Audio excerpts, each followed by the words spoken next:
today's an informational video on an explant surgery. I recently had an explant surgery. What is an explant? So I had a breast augmentation about 14 years ago. My right side ruptured. It was saline and it ruptured. So it looked really weird. It costs more to explant than it does to put another set of fake boobs back in, but I just wanted to basically be myself again. So I went with the explant decision. Okay, so how much did I pay for it? I'm just giving information that I was looking up, okay? And one thing is, I would highly recommend that you look up as much information as you can before you get the explant surgery. So I looked up a lot of information after the fact, but this is some of the information I was looking for when I did my explant. Okay, so it costs around, I'm just rounding up, but about 12 grand. Okay, so I live in a state where things are super expensive. I know places in the mainland like Los Angeles, because my girlfriend, actually she got hers redone, but she paid $6,000, but I had to pay $12,000. Okay, for explant in Hawaii, that's the cost. In fact, I was quoted $20,000 by the doctor who put my fake breast in 14 years ago. So he quoted me 20 grand to explant, okay, which is crazy. So the first thing I would recommend is if you're going through this procedure, that you do your research, like get a bunch of consultations from various doctors, and some of them charge for it, like $150, or they charge. Some doctors are free, but I would recommend you go to several doctors. I just went to the second person that was recommended, and like he had a good reputation. But I would just recommend you go to a lot of different doctors, and ask a lot of questions and see who you feel is most confident, and pray on it too. This is what I didn't do. I didn't pray about it. But if you're a believer, like I am a believer, then pray to God and ask him about it too. Talk to him about it. I should have done that, but I didn't. That's what I would recommend, is go to a lot of consultations, and then make your decisions that way. It's worth the initial investment, trust me, okay? Because you're already gonna have to pay a lot of money to get the procedure done. So you might as well, shell out a couple $100 to get the person that you feel is most qualified to do because any surgery is, you're going under anesthesia, and they're still cutting you open, How to prepare for your surgery. So I worked all the way up until a couple days before my surgery. I just worked, but I made sure that I was prepared. Oh, first of all, make sure you secure your ride to and from the hospital up until the doctor may or may not want to see you a day or two after your surgery.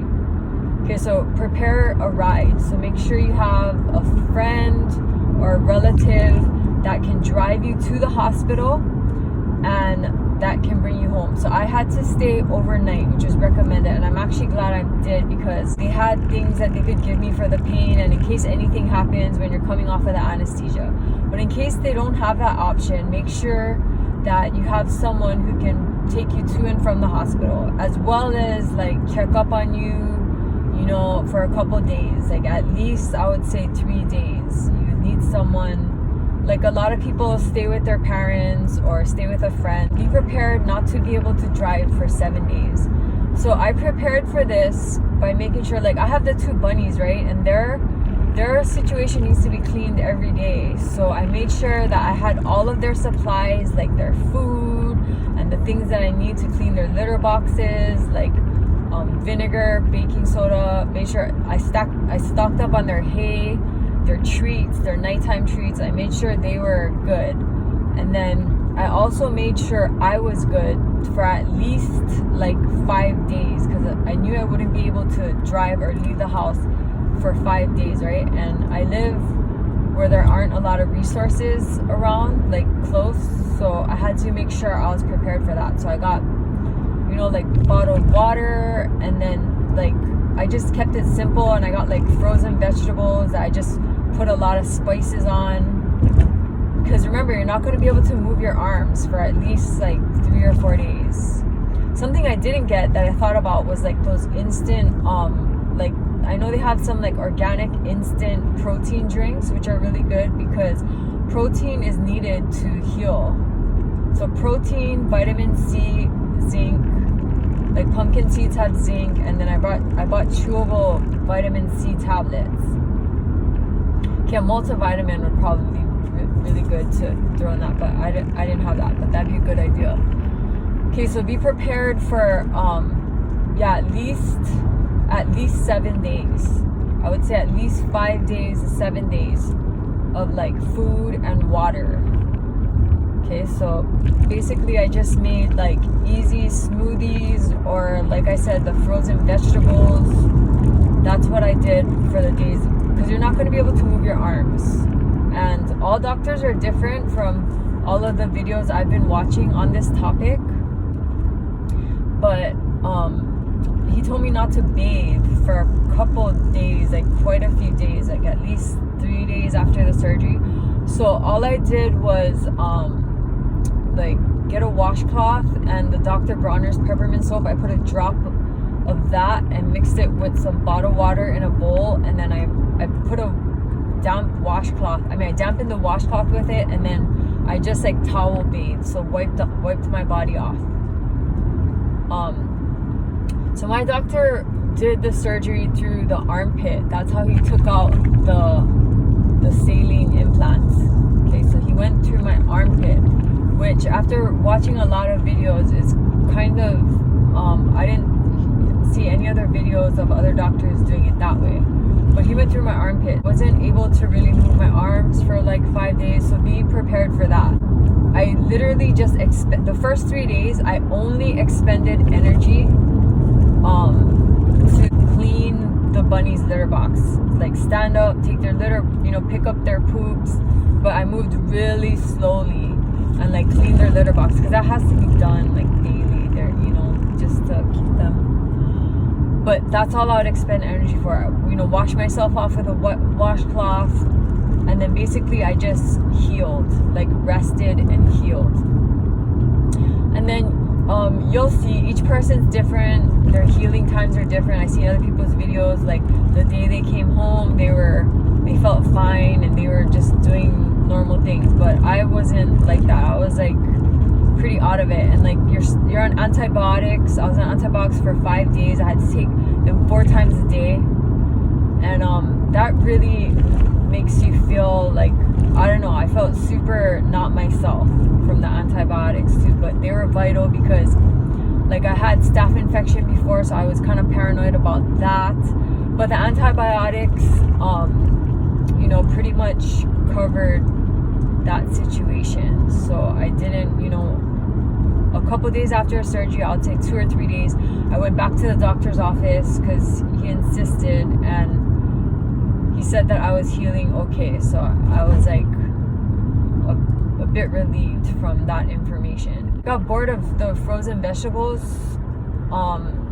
So then what I did was put the frozen vegetables in like coconut milk, and I boiled that, and I put a bunch of like herbs, like more like a Indian spice herbs. Like I put turmeric,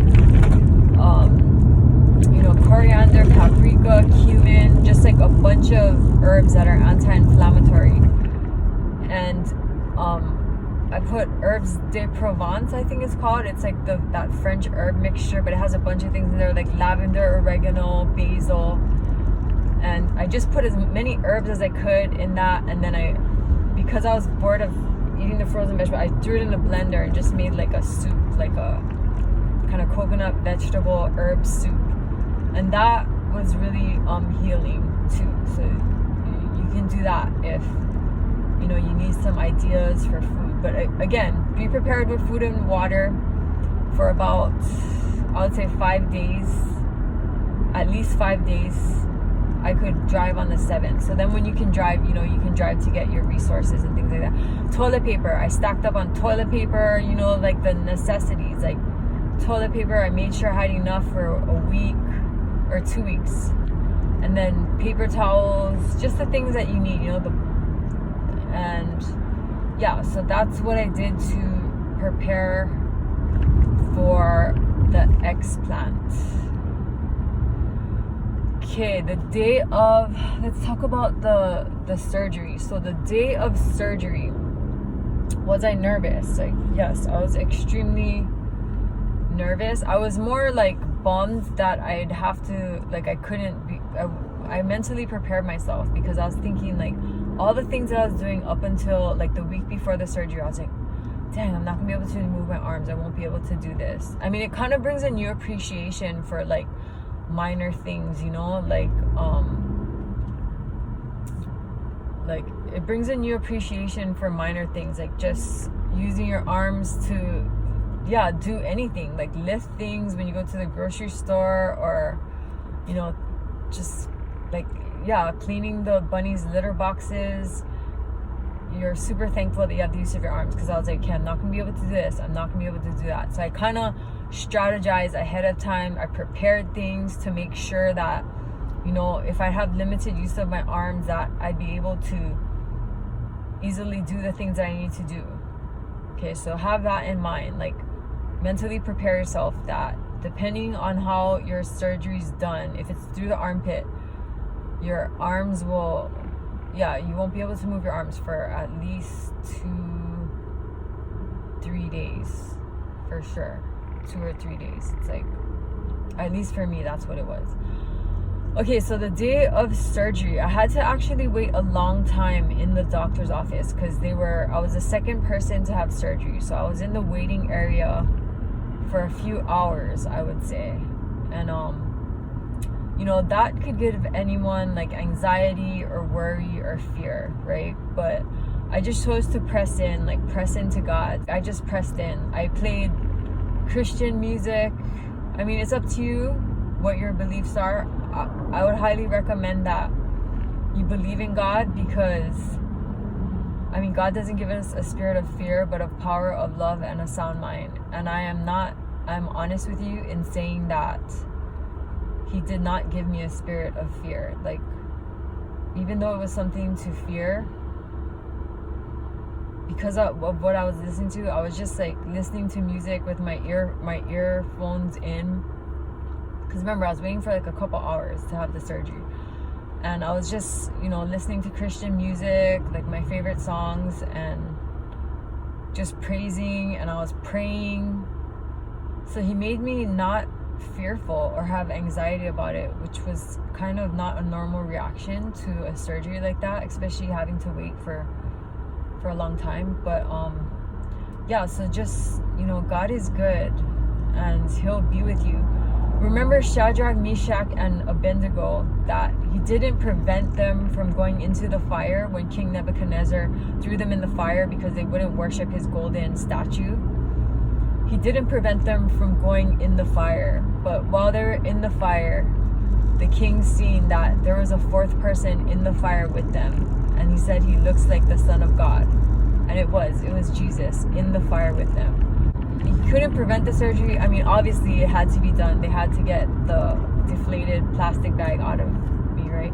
And that's another thing to consider. If you're considering breast augmentation, also know that it's not one surgery. You're gonna have to have another surgery. Recommended time is 10 years to either change them out, or for me, I didn't want to keep having surgeries like when I'm 70 or 60, like not for like boobs. So I just decided to take them out. That was my decision. But so if you're considering it, it's not like a one-time deal and then you have these things in your body forever. Like, you're gonna have to get another surgery, so consider that. And it's not like a minor surgery, like you get stitched up for something, like it's major surgery. So just keep that in mind. Okay, I forgot to mention other things that I did to prepare for the surgery. One of them is paperwork. So for your workplaces, make sure you turn in your leave of absence paperwork. Okay, so I had to do that for 4 different places. And I waited till the last week, which is my fault. I should have started that like way earlier because I knew the date of my surgery. But make sure you do the appropriate paperwork for your workplace or workplaces. Also, another thing is pick up your prescriptions ahead of time. Okay, because you're not gonna be able to pick up like the antibiotics. You need to start the next day after your surgery. So absolutely pick up the prescriptions, because he's gonna give you the prescriptions like a couple days or a week before your surgery. And you should, so mine was like a couple days. So make sure you absolutely pick up your prescriptions before the surgery. You want to just have those readily available. Like he gave me antibiotics and he gave me this cream for a rash. He said I might end up having a nausea and vomiting thing and pain medication. So there were like 4 different things that I had, but I only actually ended up using the pain medication and of course the antibiotics. That's the most important one, the antibiotics, because you got to start that like the next day. So make sure you pick up your prescriptions ahead of time. Okay, also another thing to be aware of is that the pain meds, they make you constipated. Okay, I didn't have that much of a problem with that, because I mean, yeah, I could definitely tell there's a difference, but like I kind of eat high fiber anyway. Like I said, I bought like, it was like vegetables and fruits is what I got, frozen fruits and vegetables, and made like smoothies and things like that. So, but be aware that you're gonna want to get fiber. You're gonna want to have fiber to help you, because if you do use the pain medications, some girls don't even need the pain medications. Like I watched videos, the girls said, they're all natural and they didn't even use the pain meds, which is, that's amazing to me. But then again, they had a different way of their surgery was different.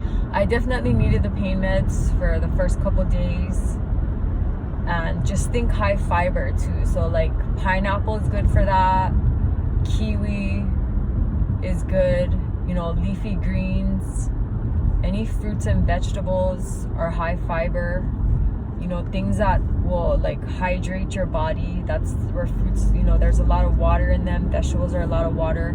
So you want to think fiber, and then digestive enzymes are like in pineapple and kiwi. So those things you might want to consider having on hand, because with the pain medication, it does make you constipated. Okay. Shadrach, Meshach, and Abednego. Did we finish that story? So yes, so Jesus was with them. Jesus was with them when they were in the fire, and they came out of the fire not smelling like smoke. Okay, so for my story, it's not exactly the same, but I'll get into that later, because I kind of want to see, like, God is good, right? And he uses every situation. So I want to give this situation a bit more time and to see what happens before we, yes. So just pray, listen to Christian music. I prayed a lot when I was in the waiting room. I was praying a lot, I was asking God to send his angels to protect me, because as a believer and as a vessel, especially if you're working for God like how I am, then I mean people's demons are gonna manifest, and then what does the devil want to do? He wants to steal, kill, and destroy.